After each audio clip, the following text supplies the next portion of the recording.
బుగ్గమఠం భూముల్లో survey tension పుట్టించింది. Revenue అధికారుల్ని పెద్దిరెడ్డి రామచంద్రారెడ్డి అనుచరులు అడ్డుకోవడంతో కొద్దిసేపు గందరగోళం ఏర్పడింది. పోలీసు బందోబస్తు మధ్య అధికారులు సర్వే నిర్వహించాల్సి వచ్చింది. తిరుపతిలో ఆక్రమణల గుట్టు విప్పేందుకు అధికారులు రంగంలోకి దిగారు. బుగ్గమఠం భూముల్లో సర్వే చేపట్టారు అధికారులు. రోవర్తో బుగ్గమఠం భూముల దగ్గరకు వెళ్లారు. District inspector of land surveyor, దేవాదాయ అసిస్టెంట్ కమిషనర్ సర్వే చేపట్టారు.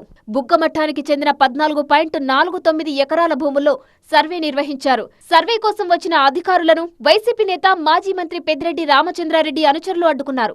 దీంతో గంట పాటు అక్కడ టెన్షన్ వాతావరణం నెలకొంది. పోలీసులు రంగంలోకి దిగడంతో గొడవ సద్దుమణిగింది. బుగ్గమఠం భూములు ఆక్రమించారన్న ఆరోపణలతో ఏప్రిల్ 11న పెద్దిరెడ్డి రామచంద్రారెడ్డితో పాటు మరో 4గురికి దేవాదాయ శాఖ నోటీసులు ఇచ్చింది. 261/1, 261/2 సర్వే నెంబర్లలో 3.88 ఎకరాలు ఆక్రమించినట్టు అధికారులు నోటీసులు ఇచ్చారు. లీజుకు ఇచ్చిన భూములను పెద్దిరెడ్డి కొనుగోలు చేశారని ఆరోపించారు. ఆ భూముల్లో వైసీపీ నేతలు ఇల్లు, పార్టీ ఆఫీస్, గోశాలను నిర్మించారన్నారు అధికారులు. మరోవైపు తాను బుగ్గమఠం భూములను ఆక్రమించుకోలేదన్నారు పెద్దిరెడ్డి. ఆ భూములతో తనకు సంబంధం లేదన్నారు.